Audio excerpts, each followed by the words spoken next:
সে এত অলস যে এক গ্লাস জল নিয়েও খেতে পারে না। আমার ঠাকুমা এত অসুস্থ যে আর হাঁটতে পারেন না। সবজির দাম এত বেশি যে 200 টাকায় ব্যাগ ভরে না। তুমি এত বোকা যে তার চালাকি ধরতে পারলে না। সে এত বুদ্ধিমান যে যে কোনো পরিস্থিতির মোকাবিলা করতে পারে। হ্যালো এভরিওয়ান, আজকের সেশনে আমরা এই ধরনের সেন্টেন্স নিয়ে আলোচনা করব। তবে আপনারা ভাবছেন যে আজকের সেশনে আমরা শুধু স্পোকেন ইংলিশ নিয়ে আলোচনা করব, তা কিন্তু নয়। আজকের সেশনে আমাদের মেন ফোকাস থাকবে গ্রামারের উপর। এই ধরনের সেন্টেন্স আমরা কি করে ইংলিশে বলবো সেটা অবশ্যই শিখবো, তবে গ্রামারের উপর জোর দিয়ে। দেখুন, এই ধরনের সেন্টেন্স এগুলো সবই কমপ্লেক্স সেন্টেন্স।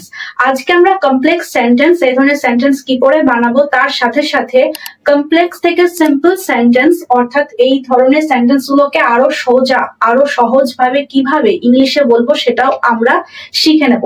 এগুলো সবই একটু জটিল মনে হচ্ছে, তবে চলুন আগে প্রথম একটা সোজা বাক্য দিয়ে শুরু করি। ফ্রেন্ডস দেখুন, সে এত ছোট যে একা একা ভ্রমণ করতে পারে না, এবং এটা হচ্ছে কমপ্লেক্স সেন্টেন্স। এই সেন্টেন্সটাকে যদি আমরা সোজা ভাবে বলতে চাই বাংলায়, ভ্রমণ করার পক্ষে সে খুবই ছোট, এটা আমরা বাংলায় বলবো, তাই না? দেখুন, এই ধরনের সেন্টেন্স প্রথমে এটা কমপ্লেক্স সেন্টেন্স। কমপ্লেক্সে কি করে বানাতে হয় সেটা আমরা শিখবো, কমপ্লেক্স সেন্টেন্স। এবং এটা সিম্পল সেন্টেন্স। সিম্পল সেন্টেন্স কি করে বানাতে হয় এই ধরনের সেন্টেন্স সেটা আমরা শিখবো, অর্থাৎ কমপ্লেক্স থেকে সিম্পল বানাতে পারেন বা সিম্পল থেকে কমপ্লেক্স আপনারা বানাতে পারেন। এই ধরনের সেন্টেন্স কিন্তু এক্সামে এসে থাকে, তাই না? দেখুন, সে এত ছোট যে একা একা ভ্রমণ করতে পারে না। সে এত ছোট, এটা একটা পার্ট। যে একটা সাবঅর্ডিনেটিং কনজাংশন আছে এবং একা একা ভ্রমণ করতে পারে না, এটা একটা পার্ট। দেখুন, এই ধরনের সেন্টেন্স যখন আমরা করব তখন এটাকে এইভাবে সো দ্যাট দিয়ে করব। যখন কমপ্লেক্স সেন্টেন্স যখন আমরা করব তখন সো দ্যাট দিয়ে করব, এবং যখন আমরা সিম্পল সেন্টেন্স করব তখন আমরা টু টু লিখবো, টু টু। এই স্ট্রাকচারটা ফলো করতে হবে। এখানে সো মানে, এখানে সো মানে হলো to great extent, to a great extent, to a great extent. এটা সো মানে টু আ গ্রেট এক্সটেন্ট। এবং এখানে দেখুন সো দ্যাট এটা কজ ইফেক্ট বোঝাবে, অর্থাৎ একটা কারণ এবং এটা হচ্ছে তার ফল, কজ ইফেক্ট। কজ ইফেক্ট অর্থাৎ একটা কারণ থাকবে এবং তার ফল থাকবে, ওকে, বা রেজাল্ট থাকবে। ফ্রেন্ডস, এবার দেখুন এই সেন্টেন্সটা যদি আমরা ইংরেজিতে করি তাহলে কিভাবে করব। সে এত ছোট, এই পার্টটা আমাদের আগে লিখতে হবে, অর্থাৎ dependent clause. He is so young, এত এত, টু আ গ্রেট এক্সটেন্ট আমরা বোঝাচ্ছি, so young, so young, he is so young। এখানে now let's break down the grammar of this part। দেখুন, এখানে he subject is linking verb আমরা জানি। এখানে so এখানে so হলো adverb, কি না adverb, so adverb। এবং young কি, young আমরা জানি adjective, adjective। এবং so young এই দুটো হলো adjective phrase, ওকে। so young কে মডিফাই করছে, এবং so young এই adjective phrase টি কাকে মডিফাই করছে, he subject কে মডিফাই করছে। বোঝা গেল? তাহলে চলুন এরপরে কি হবে দেখে নি। he is so young, এটা যে আমাদের লিখতে হবে দ্যাটটা কি না, এটা সাবঅর্ডিনেটিং কনজাংশন, লিখে দিই এখানে subordinating conjunction. He is so young that কি একা একা ভ্রমণ করতে পারে না, অর্থাৎ সে একা একা ভ্রমণ করতে পারে না। এখানে হি লিখতে হবে, সাবজেক্ট আবার এখানে লিখতে হবে হি, পারে না অর্থাৎ মোডাল নেগেটিভ লিখতে হবে, নেগেটিভ মোডাল ক্যান নট বা কান্ট। হি কান্ট কি করতে পারে না, ভ্রমণ করতে পারে না। হি কান্ট কি ট্রাভেল। যখন মোডাল ভার্ব আসবে এরপরে অলওয়েজ বেস ফর্ম হবে ভার্বে ট্রাভেল, একা একা ভ্রমণ করতে পারে না, অ্যালোন। অ্যালোন এখানে দেখুন কান্ট, এখানে he subject, can't negative of modal, travel base form of verb এবং অ্যালোন এটা কি, এটা হলো অ্যাডভার্ব। অ্যাডভার্ব এবার দেখুন he is so young that, so that আমরা কি পেলাম, সো দ্যাট এটা হচ্ছে এই ধরনের সেন্টেন্সের স্ট্রাকচার। তাহলে এই হি ইজ সো ইয়াং দ্যাট এটা হচ্ছে কি দুটো পার্ট আছে এখানে, আচ্ছা হি কান্ট ট্রাভেল অ্যালোন এবং হি ইজ সো ইয়াং, এই দুটো পার্টের মধ্যে এটা হচ্ছে মেইন ক্লজ বা ইন্ডিপেন্ডেন্ট ক্লজ, ইন্ডিপেন্ডেন্ট ক্লজ এবং হি কান্ট ট্রাভেল অ্যালোন এটা হচ্ছে ডিপেন্ডেন্ট ক্লজ। কেন ডিপেন্ডেন্ট ক্লজ, কারণ এই ক্লজটাই মেইন ক্লজের উপর ডিপেন্ড করে আছে, বা এটাকে আমরা রেজাল্ট ক্লজও বলতে পারি, result clause. Okay, he is so young that he can't travel alone. এবার দেখুন যদি এই সেন্টেন্সটাকে, কমপ্লেক্স সেন্টেন্সটাকে আমরা যদি সিম্পল সেন্টেন্সে আনতে চাই তাহলে কিভাবে করব, সিম্পল সেন্টেন্স আমরা কিভাবে বানাবো। এক্ষেত্রে যে টু এই যে স্ট্রাকচারটা এটা আমাদের লিখতে হবে। এখানে টু মানে এক্সেসিভলি, এখানে টু মানে এক্সেসিভলি এবং এই যে এই টু টু এটা হলো ইনফিনিটিভ। ওকে, ইনফিনিটিভ। তাহলে এখানে কি করে লিখতে হবে, ভ্রমণ করার পক্ষে সে খুবই ছোট, এই সেন্টেন্স যদি থাকে যদি বলে সিম্পলে করো তাহলে এভাবে লিখতে হবে, সাবজেক্ট প্রথমে লিখতে হবে, তারপর linking verb he is too, too অর্থাৎ এক্সেসিভলি বোঝাচ্ছে, হি ইজ টু কি ছোট, young, he is too young অর্থাৎ সে খুবই ছোট। এরপরে এই যে অ্যাডজেক্টিভ লিখলাম, এরপরে ইনফিনিটিভ আনতে হবে টু, কিসের পক্ষে খুবই ছোট না, ভ্রমণ করার পক্ষে, ট্রাভেল। এরপরে যে অ্যাডভার্ব আছে অ্যালোন সেটা আমাদের লিখে দিতে হবে, alone, he is too young to travel alone। এবারে দেখুন এখানে এই যে টুটা আছে, এই টু হলো অ্যাডভার্ব এবং এই ইয়াং হলো অ্যাডজেক্টিভ এবং এই টু ইয়াং দুটো মিলে হচ্ছে adjective phrase. Adjective phrase too কাকে মডিফাই করছে, ইয়াং কে মডিফাই করছে, বোঝাতে চাইছে যে খুবই ছোট, এবং টু ইয়াং এই দুটো হি কে মডিফাই করছে। ওকে, এবং টু ট্রাভেল এটা হলো ইনফিনিটিভ ফ্রেজ। ইনফিনিটিভ নিয়ে আগে আলোচনা করেছি। ইনফিনিটিভ ফ্রেজ, ইনফিনিটিভ কাকে বলে, কিভাবে বানাতে হয় সেন্টেন্স, বা এর কি ভাগ আছে, বা ইনফিনিটিভ প্যাসিভ কি করে করতে হয় সেটা নিয়ে আলোচনা করেছি, ডেসক্রিপশনে লিংক দিয়ে দেবো। তাহলে এটা কি হলো, he is too young to travel alone. তাহলে হি ইজ টু ইয়াং এটা ইন্ডিপেন্ডেন্ট ক্লজ এবং টু ট্রাভেল অ্যালোন এটা ইনফিনিটিভ ফ্রেজ। সো ফ্রেন্ডস, এবার আগে যে সেন্টেন্স গুলো আমরা দেখেছিলাম সেগুলোকে ইংলিশে কি করে বলতে হয় সেগুলো আমরা দেখে নিই। প্রথমে কি আছে, সে এত অলস যে এক গ্লাস জল নিয়েও খেতে পারে না। তাহলে এটাকে যদি আমরা কমপ্লেক্সে আগে করি, কমপ্লেক্স সেন্টেন্সে যদি আমরা করব তাহলে কি করে করব বলুন, হি প্রথমে আসবে, ইজ, সো দ্যাট দিয়ে করতে হবে, কমপ্লেক্স করলে হি ইজ সো অলস lazy, he is so lazy, so that বসবে এরপরে, হি ইজ সো লেজি দ্যাট হি পারে না, কান্ট, হি কান্ট। এবার দেখুন নিয়েও আমরা জোর দিচ্ছি নিয়ের উপর জোর দিচ্ছি, তাহলে এখানে ইভেন শব্দটি আনতে হবে। ইভেন দিয়ে কি করে সেন্টেন্স বানাতে হয় আমরা শিখেছি, ইভেন গেট। এরপরে দেখুন নিজে নিয়ে খেতে পারে না, মানে এখানে বোঝানো হয়েছে এক গ্লাস জল নিয়েও খেতে পারে না, মানে নিজে নিয়েও খেতে পারে না। তাহলে গেটের পরে আমরা হিমসেলফ লিখবো, himself.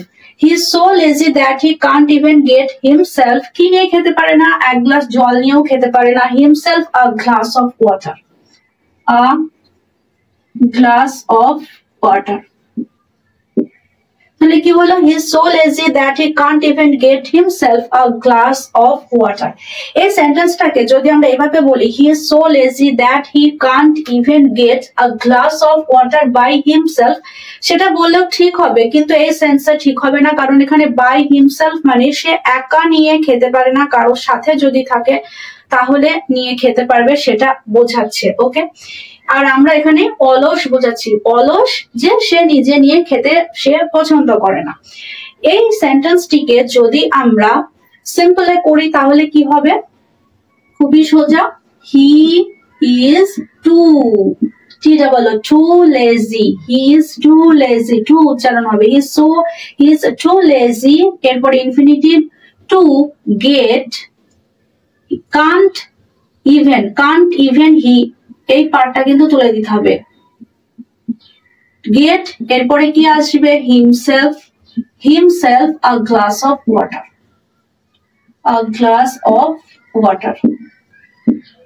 He is too lazy to get himself a glass of water. পরেরটা, আমার ঠাকুমা এত দুর্বল যে আর হাঁটতে পারে না। এটাও ইন্টারেস্টিং, এটা কিন্তু কান্ট আমরা লিখবো না, কি লিখবো চলুন শিখে নিই।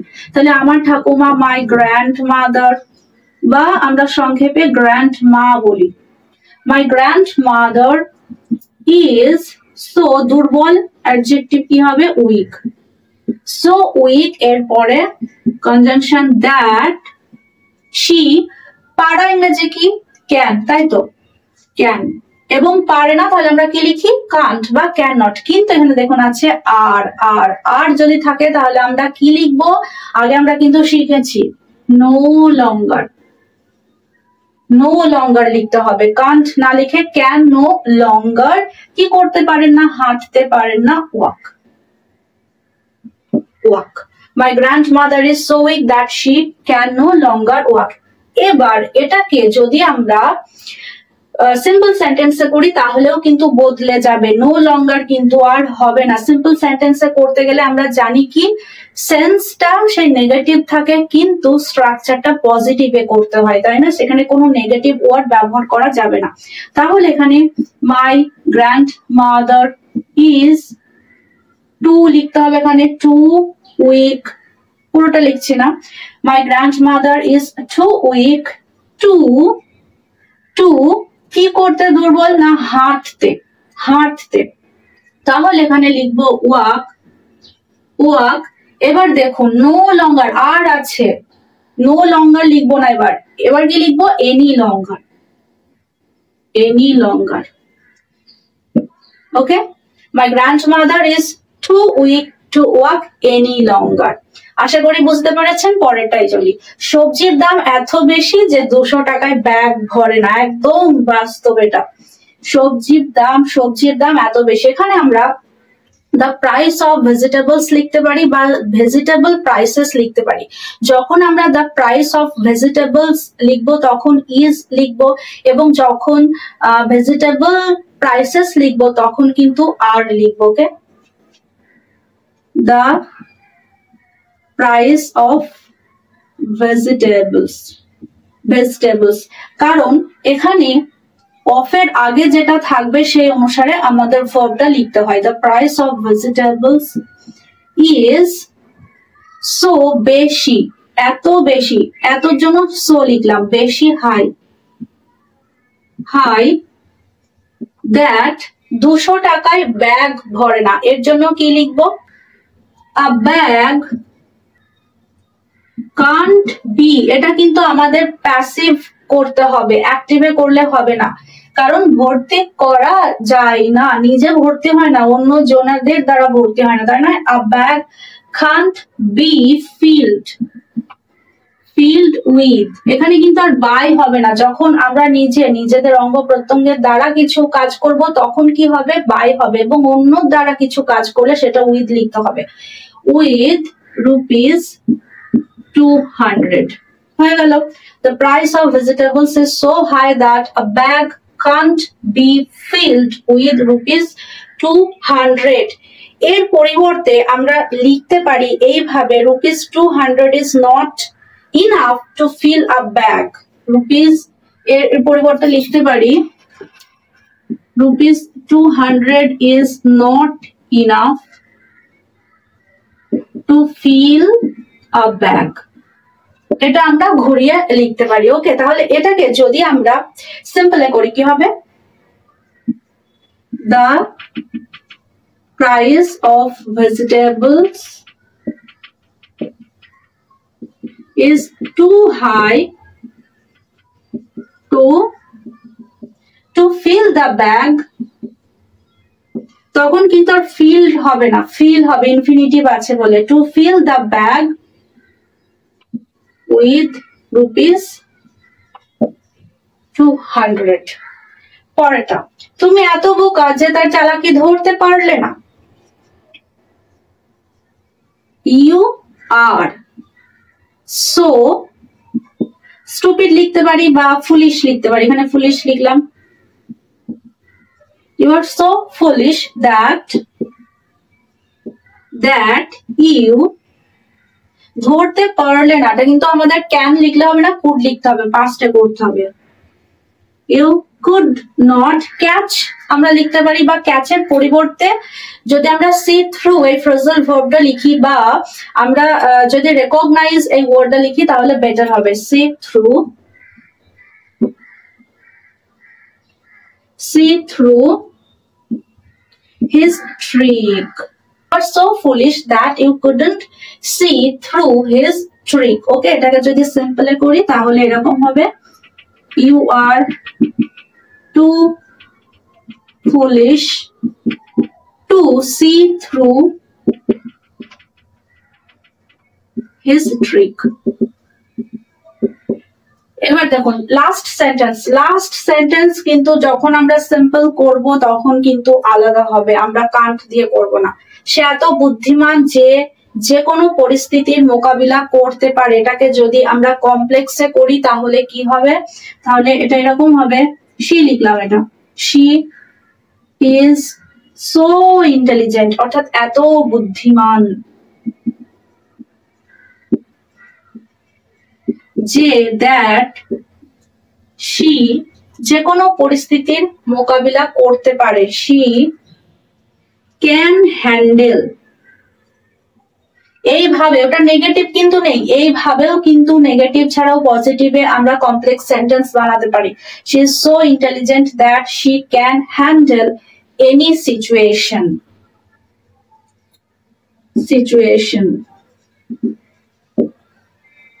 She is so intelligent that she can handle any situation। কিন্তু এই সেন্টেন্সটিকে যদি আমরা সিম্পলে করতে যাই তাহলে এইভাবে আমরা কিন্তু বলতে পারি না she is too intelligent to handle any situation। এটা কিন্তু ভুল হবে। এটা এরকম হবে, she is too intelligent to be fooled। she is too intelligent to be fooled। She is so intelligent that she can handle any situation। She is too intelligent to be fooled। So friends, আজকের সেশনে আমরা শিখে নিলাম complex sentence থেকে কি করে simple sentence বানাতে হয়, সিম্পল সেন্টেন্স থেকে কি করে কমপ্লেক্স সেন্টেন্স বানাতে হয়, এবং এই ধরনের সেন্টেন্স আমরা ইংলিশে কি করে বলবো। আশা করি আর কোনো ডাউট থাকলো না। আর এই সেশনটা যদি ভালো লাগে অবশ্যই একটা লাইক করবেন, শেয়ার করবেন। দেখা হচ্ছে পরের সেশনে এরকম নতুন নতুন টপিক নিয়ে। সবাই ভালো থাকবেন, সুস্থ থাকবেন। Thank you.